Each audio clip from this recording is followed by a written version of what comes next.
What's up, guys? It's J-Ho, and it's time to talk about spoilers finally for Avengers Endgame. It's been about a week, a little bit more than a week since the initial worldwide release, so I hope everyone has gotten a chance to go out and see it, get your minds blown. So this time we're just going to go over the specific plot points, certain plot devices that they use that we couldn't really talk about in the spoiler-free review, and at the end we're just going to talk about how I felt and what I think personally will come in phase 4. Who are they going to use, characters, villains, stuff like that.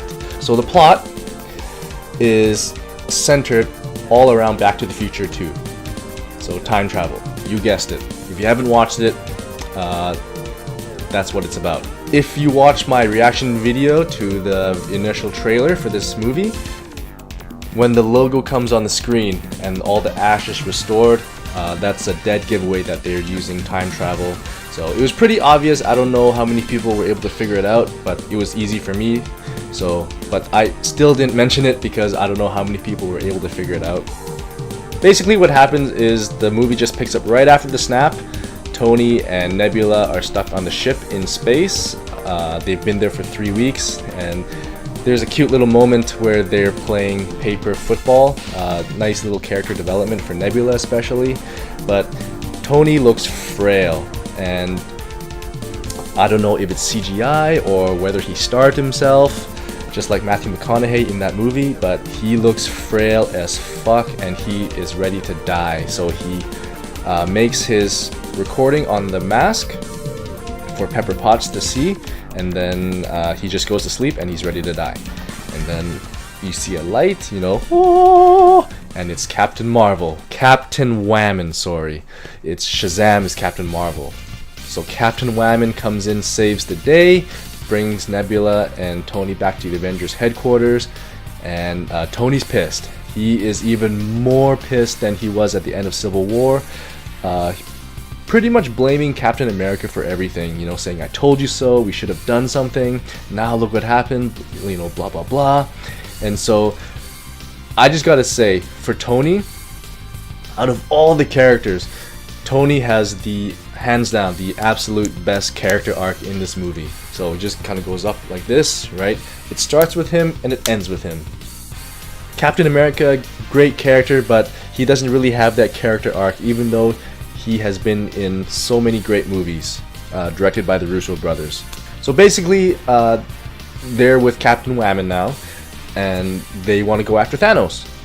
And they're reluctant because they're asking, oh, how do we know the result isn't going to be the same as last time? And then Captain Whammon's like, oh, because you didn't have me, So eye roll, cringe. Don Cheadle shuts her up, tells her pretty much to shut the fuck up, but like in a nice way though. So that kind of made me pretty happy. So Rocket points out that there is an energy signature used by the Gauntlet, and so they trace it back to a planet where Thanos' farm is, where he's retiring, picking out his galactic pineapples. He has his armor as a scarecrow, just like in the comics. He's fully retired, he's relaxing, and the Avengers just bust his door down. They come up through the floorboards, they hold him down, and they're like, where are the Infinity Gems? Give it to us now. Undo the snap or we're gonna fuck you up. And he's like, well, I destroyed them. I used the gems to destroy the gems, because I accomplished everything that I set out to accomplish, and there's nothing more for me to do other than temptation. So that right there, that one line right there, that makes Thanos not evil for the sake of being evil, right? He's not like like Dr. Evil. He actually uses his head, he uses logic and common sense. That is what makes him the greatest supervillain in the MCU. The Avengers are choked. They're like, you did what? And then Thor just takes his axe and slices his head clean off. And he's like, well, you told me to go for the head, so I went for the head. So everyone in the audience is like, okay, Thanos is dead, now what? It's only been 10 minutes. So it fades to black. 5 years later, everyone has gone their separate ways. Cap is holding therapy sessions for gay people. Tony married Pepper Potts, has a daughter named Morgan, which kind of goes back to what they were talking about in Infinity War when they were jogging in the park. Tony said, I had a dream. We had a kid named Morgan. And the name Morgan actually comes from his jealous cousin, Morgan Stark, by the way. So that was pretty cool. Nice, cool Easter egg. And then Natasha Romanoff is running security via hologram with T'Challa's sister and other members of the MCU. So everyone's split up pretty much. And so it cuts to a parking lot with Hank Pym's van. And if you've seen all the memes online regarding the rat, it's the rat that saves the MCU, not Tony Stark or Captain Marvel. It's the rat. You see this rat walking on the control boards, pushes the exact right button, and opens up the quantum realm and brings back Scott Lang. So that was really, really funny. Scott Lang has been trapped inside the quantum realm for 5 years, drives back to the Avengers headquarters, and lets the team know that time travel is possible using the quantum realm. So they formulate a plan saying, okay, well, we can go back in time to specific points, 2012, the attack on New York, Asgard, and pick up all the Infinity Gems, reassemble the gauntlet, and we can undo the snap and bring everyone back, and everything will be hunky-dory. And obviously, they have to bring in Pym particles, so that's the only way you can use the quantum realm is with Pym particles. And everyone only has one round trip supply of Pym particles. But they address this later on, okay? They later on they figure out, oh, wait a minute, we have a fucking time machine. We can just go back and get more Pym particles. So they have unlimited Pym particles.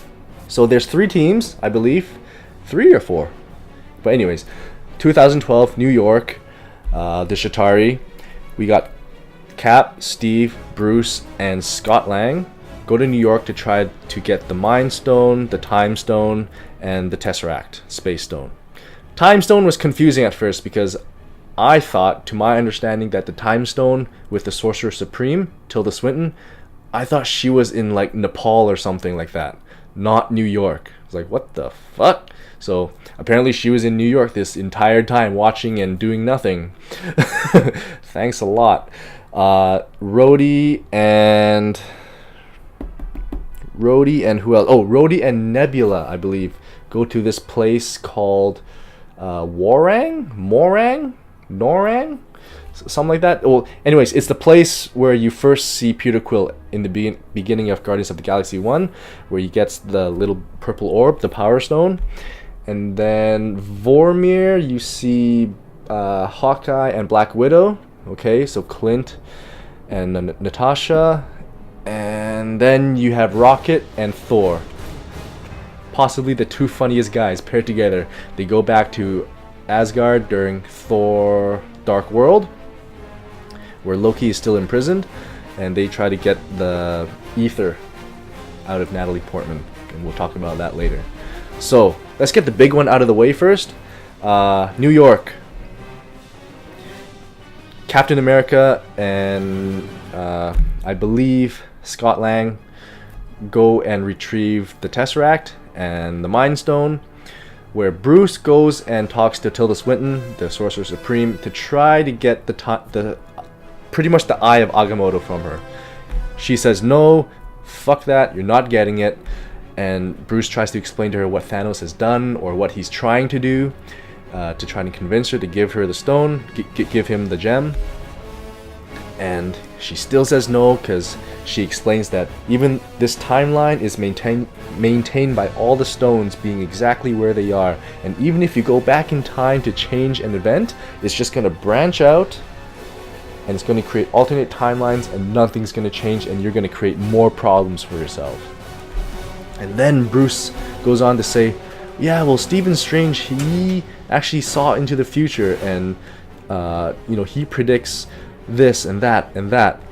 And then Tilda Swinton's like, oh shit, I'm not able to see that. So maybe Stephen Strange knows something or sees something that we don't know. So eventually she gives Bruce the time gem. So that's one down. When Cap goes and gets the Mind Stone, he runs into 2012 Captain America, who thinks that he's Loki, so they get into a fight, which is kind of cool. And then he gets into an elevator full of SHIELD agents, but they're secretly Hydra agents, as we all know from the Winter Soldier, because Crossbones is there. And I expected to see almost the exact same fight scene in Winter Soldier, but Captain America, he outsmarts everyone. He says, just it's all good, just give me the briefcase. Hail Hydra, right? And everyone's like,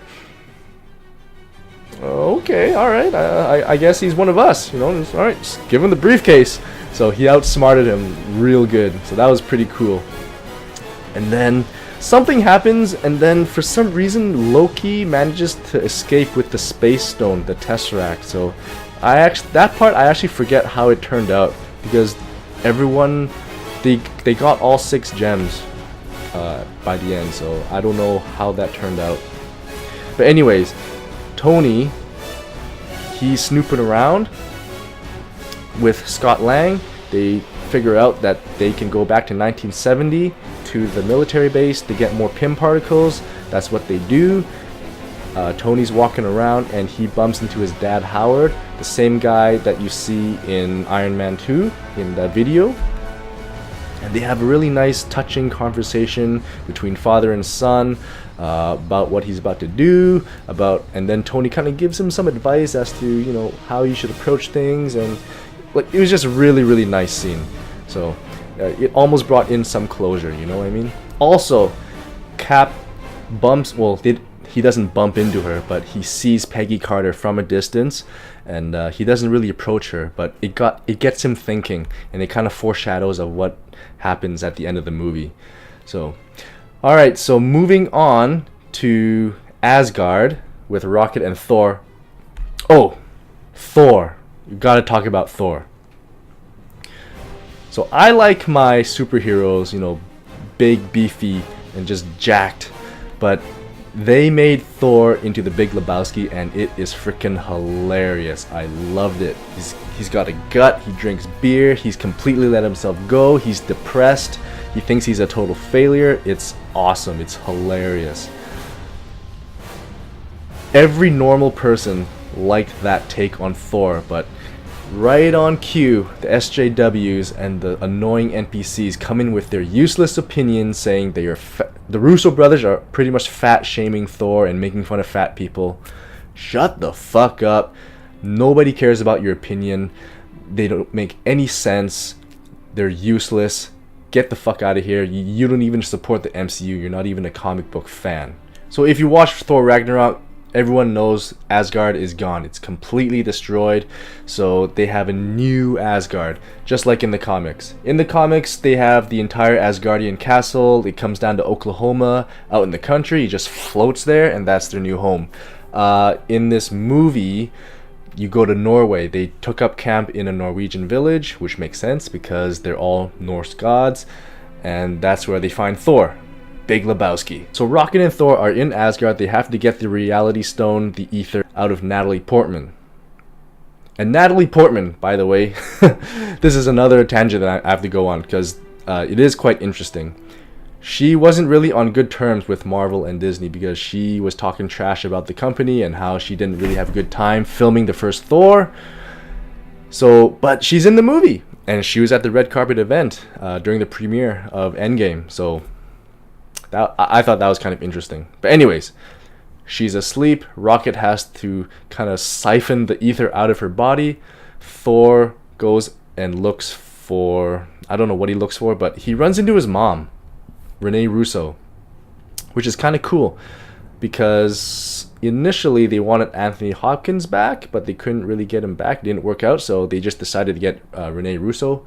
And they had a nice conversation between mother and son, which was nice. Saying, oh, and she knows Thor is from the future, which was kind of cool because she's a god, okay? She's been around, she's seen all sorts of shit. She's not stupid. And she knows what Thor is going through. She knows he's depressed. And she tells him, it's okay. The best teacher is failure. In fact, the only way for you to grow and get better is to fail. That's how you get better. And Thor's like, okay, all right. Then he wakes up, and then he's like, oh, one more thing. Puts his hand out, summons the hammer, and it comes. And he's like, oh yeah, I'm still worthy. So he takes the 2013 hammer back into the present. Rhodey and Nebula, I'm going to save that for last, because I think that's the most important one. Vormir. Hawkeye and Natasha, so they run into Red Skull, and Red Skull gives the exact same speech, pretty much word for word as he did in Infinity War. You got to give up a soul for the Soul Stone, a soul for a soul. And the two of them kind of, basically they just fight each other, arguing who is going to sacrifice themselves. And at first everyone thinks it's going to be Clint, but then Natasha catches him, and then they're all dangling on the cliff, hanging on to his arrow. And Natasha's on the bottom, and she says, it's okay, and cuts the rope, and then she falls to her death, and she's dead. She is legit dead. You're never going to see her again, other than the origin story, Black Widow's movie that we're going to get in a couple years. So, she dead. Clint goes back to the Avengers headquarters through the quantum realm, and okay, so, Warang, or Morang, with Rhodey and Nebula. So it's pretty simple. They grab the Power Stone. They kind of fight off Peter Quill. He gets disposed of pretty quickly, and they push the button. Rhodey goes back through the quantum realm to present time, and Nebula is about to push the button, but we all know Nebula has kind of like a Wi-Fi Bluetooth connection with Thanos. So she gets this huge headache. Oh, and Gamora is there. So because she's not dead yet, right? She's still a bad guy.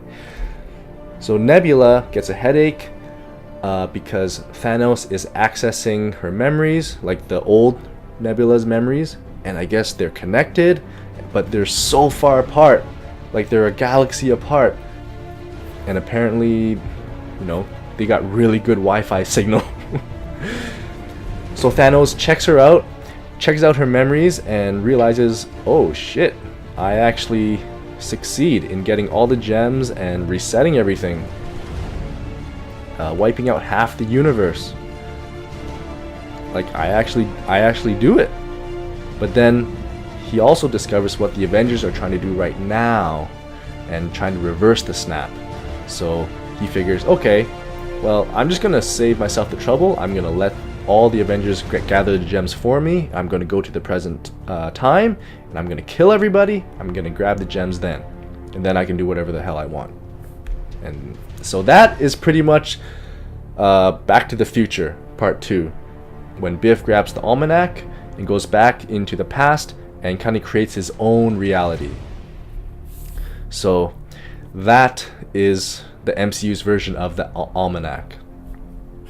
And also in New York, everyone is sneaking around, trying to avoid their counterpart seeing each other, but that doesn't work because both Captain Americas are on the screen at the same time. So everyone's back at the Avengers headquarters, okay, with the exception of Natasha because she's dead. And unbeknown to the Avengers, Thanos also comes back to that present time, and he's waiting outside. Okay, now Tony has made a gauntlet out of Iron Man armor. I think he made it out of nanotech, and it can hold all the gems. So this was another confusing part, because in Infinity War, Thor and Groot went to the forge in space, and it was established that the gauntlet only the gauntlet made with special materials can handle the full power of the Infinity Gems, and it has to be forged by the dwarves. But here's Tony just made a random Iron Man glove, and it can handle the full power of the gems all of a sudden. So kind of inconsistent, kind of whatever. But anyways, they got it working, and they are deciding who gets to do the snap. Obviously, it has to be an immortal, because a human person's gonna die. So it's either Thor or Hulk, right? And then Thor's like, it's gotta be me, because I'm the strongest Avengers. Because he keeps saying that in Thor Ragnarok, I think? Yeah, he kept saying he's the strongest Avenger. And then Bruce is like, shut the fuck up. It's gotta be me, because the glove emits gamma radiation. And there's only one person that can handle that much gamma. So he snaps, brings everyone back, resets everything back to normal. His entire right side of his body is completely barbecued. He's fucked up. To the point where he's pretty much half dead, which is amazing because it's the Hulk. Nothing hurts him. So everything is good. And then next you see a huge spaceship outside. It's Thanos' spaceship, and he just rains down missiles on the Avengers headquarters and just completely turns the entire place into a parking lot. And Cap, Tony, and Thor are outside. I think Rhodey, Clint, and Scott Lang are underneath the rubble still. And here you have Thanos waiting outside, decked out in full golden armor with a double-bladed sword, right? He's in armor because in Infinity War he didn't need it because he had the gauntlet. So that's why he was only walking around in a tank top. So full armor, double sword, really badass. 3-on-1, best fight scene in the entire MCU. Tony gets disposed of. Thor's fighting with Stormbreaker and the hammer. Gets the hammer knocked out of his hand. He gets pinned down, and he's about to die. He's about to get the axe shoved into his chest, just like in Infinity War. And then you cut to the hammer, and it starts to lift off the ground. And we're like, okay, maybe Thor's just summoning the hammer. But no! It knocks Thanos to the ground.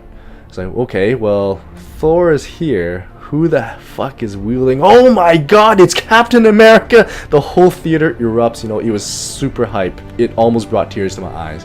And he went one-on-one, spinning the hammer, doing his shenanigans with his shield. And he was even able to summon lightning and strike Thanos down with the lightning. It was freaking awesome. But it still wasn't good enough. This is Thanos in his prime, right? This is pre-gauntlet Thanos, not farm retired Thanos, weakened version of Thanos. So Thanos takes his sword. I don't know what it's made out of, but he cuts the sword. He cuts the shield. It's made out of vibranium and adamantium, indestructible. But he cuts into the shield, and he's chipping away pieces of the shield, and pretty soon only half is left. Okay, so by the end of it all, only Captain America is left standing. Thor and Tony, they're out. They're down for the count. And you have the entire army of Thanos and the Chitauri and his 2 lieutenants from Infinity War with them. And Captain America is facing them down by himself with half a shield, right? And everyone's like, oh shit, right? Because everyone thought Captain America was gonna die for sure, and this was it. And then you hear on the radio, Cap, can you hear me? Cap, it's Sam. And everyone's like, oh, right? And he says, on your left, just like in Winter Soldier. And then the orange portals that Doctor Strange makes open up, and in walks Black Panther, T'Challa with his sister, and the other bald black chick with the spear. Then Sam comes flying in, and then one by one, every single hero that you've ever seen in the MCU comes out. It's like the most epic moment since the Lord of the Rings. The Asgardian army, the Valkyries, the Wreckers from Guardians of the Galaxy, even Howard the Duck, if you're fast enough, you can spot him out. All the sorcerers from Doctor Strange, all the spaceships from Wakanda, the entire Wakanda army, all the Rhino people, all the, Panther people, everyone is there. Pepper Potts has her own Iron Man suit. Everyone is there. And like I said, this is on the same level as when the riders of Rohan, the Rohirrim, come up onto the hill and face down the armies of Mordor at the Battle of Pelennor Fields. And the charge, it's on the same level. I got goosebumps. It was that awesome. And you add in the music. So the fight ensues. Captain America says, "Avengers assemble," which is awesome. And then we get a couple of woke moments, unfortunately. Wanda Maximoff, the Scarlet Witch, uses her magic and chokes Thanos to the point where he's in so much pain he calls for orbital fire from his battleship.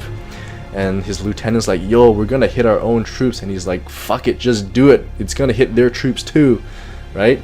So Wanda is the only person that beats Thanos legit to the point where he has to call for help. If Captain America can't even hurt Thanos with the hammer and the shield and lightning, why did they give this moment to Wanda? It was really like cringe and eye rolling. And then all of a sudden they have to take the gauntlet that Tony made to Tony. So Spider-Man has the gauntlet, and then every female superhero in the entire MCU, they congregate at the exact same spot at the exact same time. There's like 20 of them, right? And there's this girl power moment. It was so forced and injected in there. Like, I'm pretty sure it wasn't the Russo brothers' decision to do this. Kevin Feige and the studio execs got involved and forced them to do that. And then, of course, Captain Whammon, just as I was about to forget that she existed, she comes flying in. She does 2 passes. She flies through the ship twice, and the whole thing blows up, takes out the entire battle cruiser of Thanos. Just like that. It was pretty ridiculous, and it almost got me mad. But anyways, Captain Whammon takes the gauntlet, flies it over, and she goes toe-to-toe with Thanos, and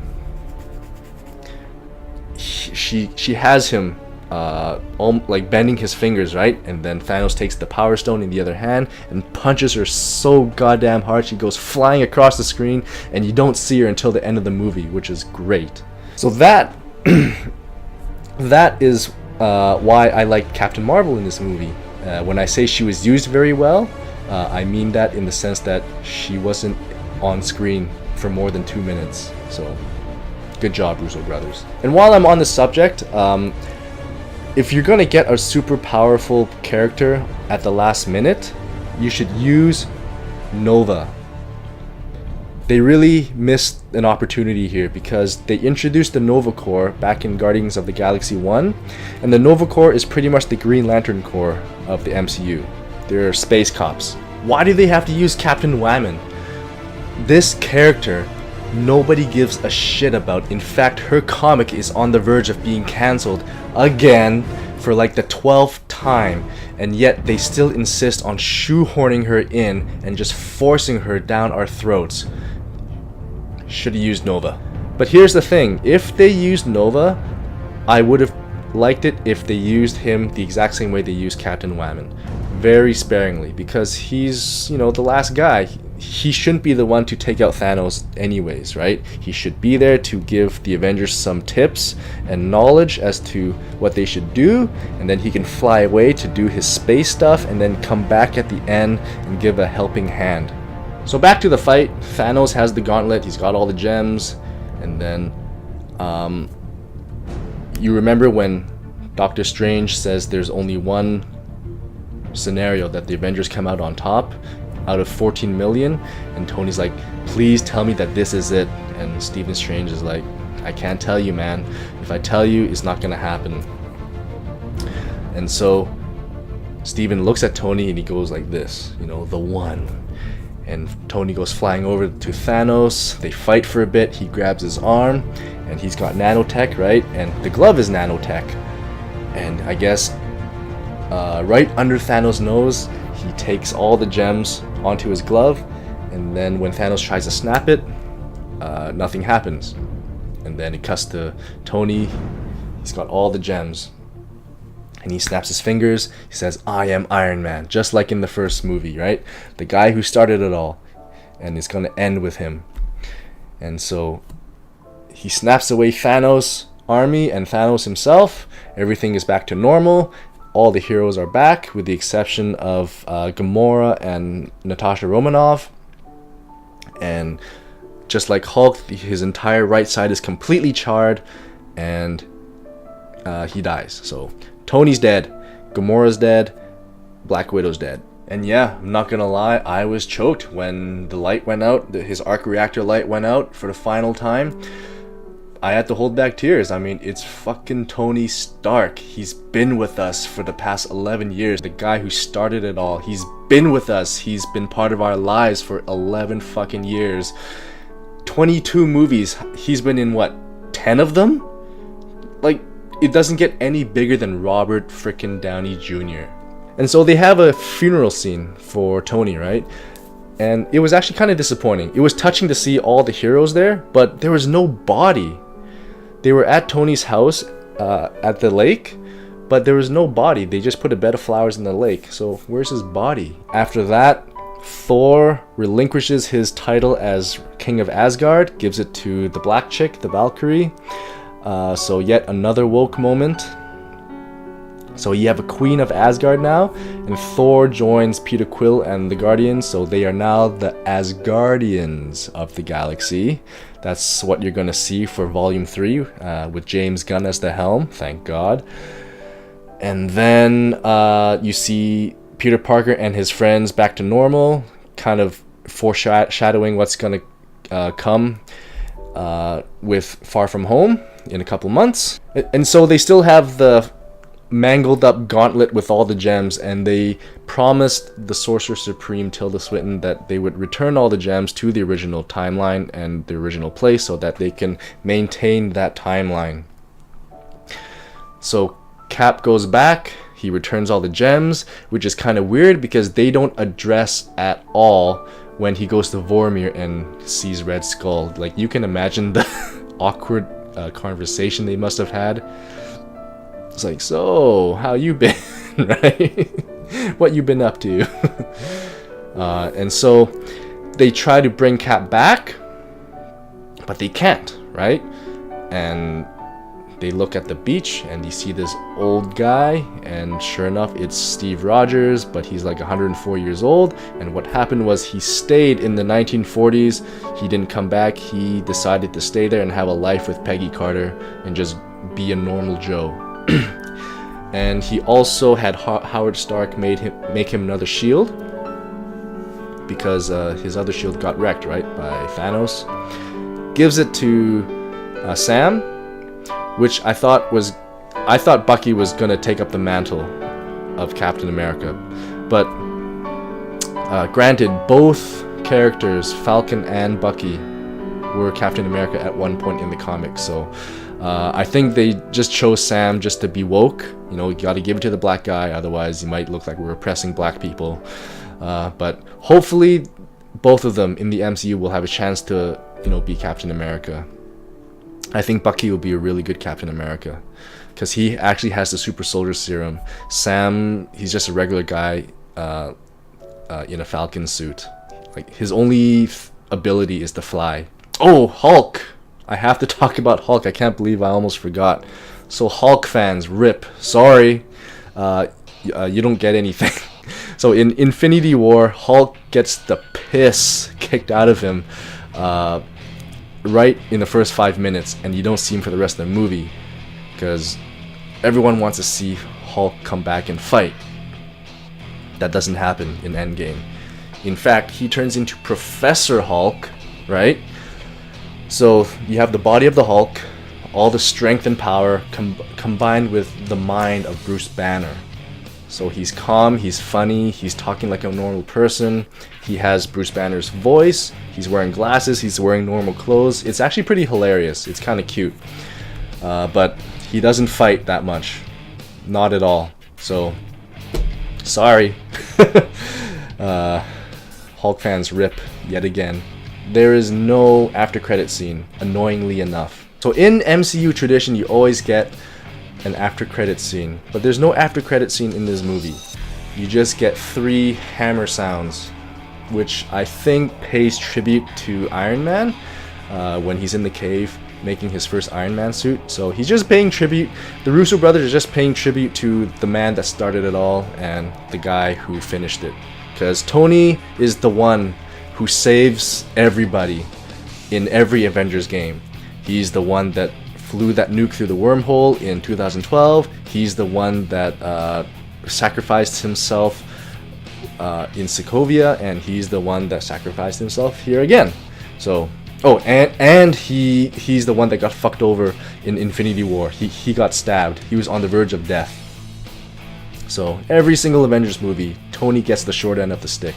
So no post-credit scene, which is weird because that would only make sense if this was the absolute last film in Phase 3, but it's not. Kevin Feige and Marvel Studios have gone on record and said that Spider-Man Far From Home is the final movie, which makes 0 sense. Don't call your movie Endgame if it's not the final film, right?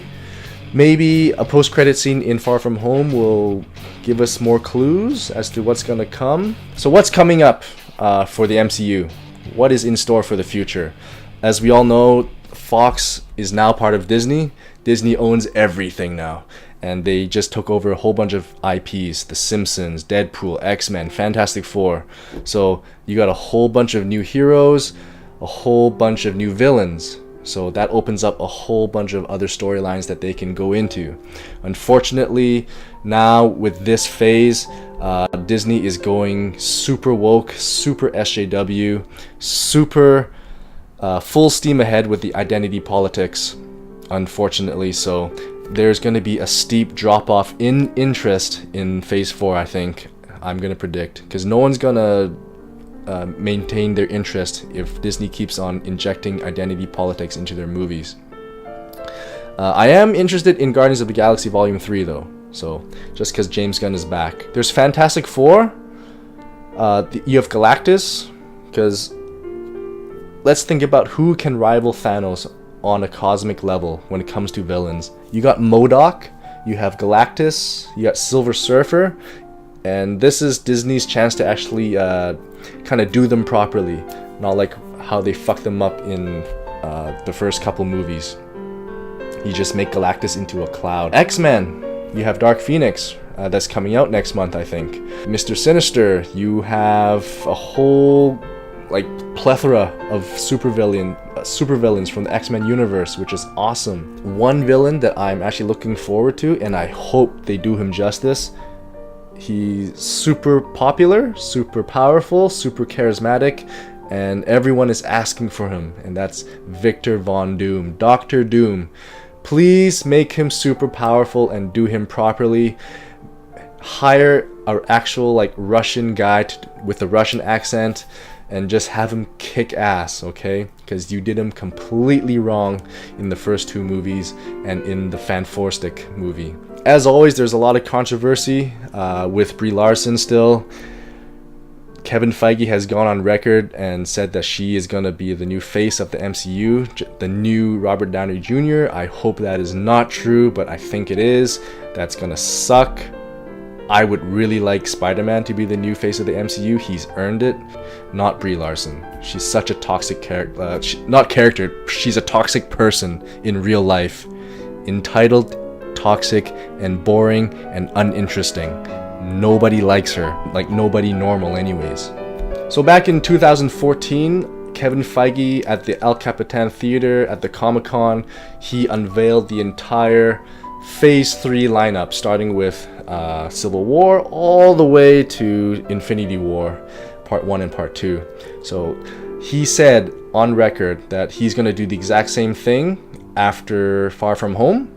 I don't know which Comic-Con he's gonna do it at, but hopefully it's gonna come soon, and I hope he's gonna map out the entire Phase 4 for us. I'm hoping that they do a Nova movie. I'm pretty sure they're gonna bring in Adam Warlock, which is another super powerful villain that the MCU can use. I'm pretty sure he's gonna be in Guardians of the Galaxy 3, because they kind of hinted at that at the end of the second movie. Inhumans, I don't know if they're gonna keep that with Netflix or they're gonna make it into a movie. X-Men, Fantastic Four, this is their chance to reboot it. Iron Man's dead, so I'm pretty sure Siri is gonna be the new Iron Heart, right? Just like in the comics, you have a black chick to be the new Iron Man, because I think only she is smart enough to rival Tony's intelligence, and she has the technology, right? The nanotechnology to make a suit for herself. Because they kind of showed that in Black Panther when they made a new suit for T'Challa. I'm pretty sure they're gonna go with that, unless they stick with the alternate timeline gimmick and bring Robert Downey Jr. back, which I doubt they will, because both Chris Evans and Robert Downey Jr. have stated that they are tired of being in the MCU despite the amount of money they're making.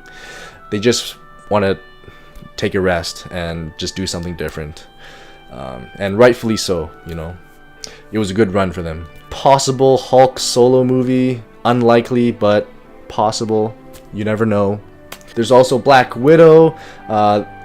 They might do an all-female Avengers movie, maybe with She-Hulk and Captain Marvel. I don't know how they're gonna approach that, but it might catch on, you know, depending how they market it, and as long as they're not too SJW with that. So yeah, that's all I can think of right now for what's coming up for Phase 4. So am I satisfied with the Russo brothers and the conclusion that they brought us after 11 years, 22 films? Absolutely, 110%. No one could have done a better job. They're the best.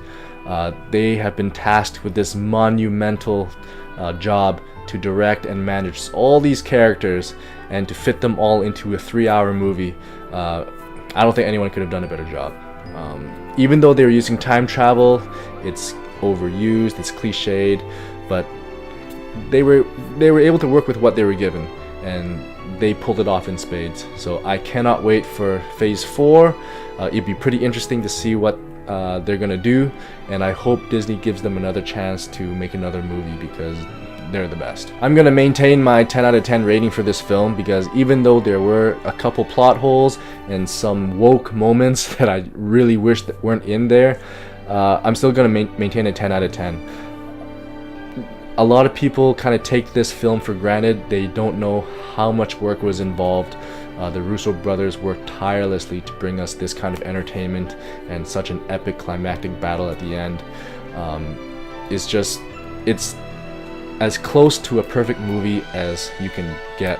I keep saying this, but people have to know how much time and effort was put into this movie. So that's why I'm sticking with my guns and giving it a 10 out of 10, and I'm extremely satisfied with what I saw, and I can't wait to go out and watch it in theaters again. I have some friends that want to see it, and I'm gonna watch it probably at least 2 more times. Let me know in the comments if I missed anything, because I'm pretty sure, I'm 100% sure I missed a lot of points that I should have talked about.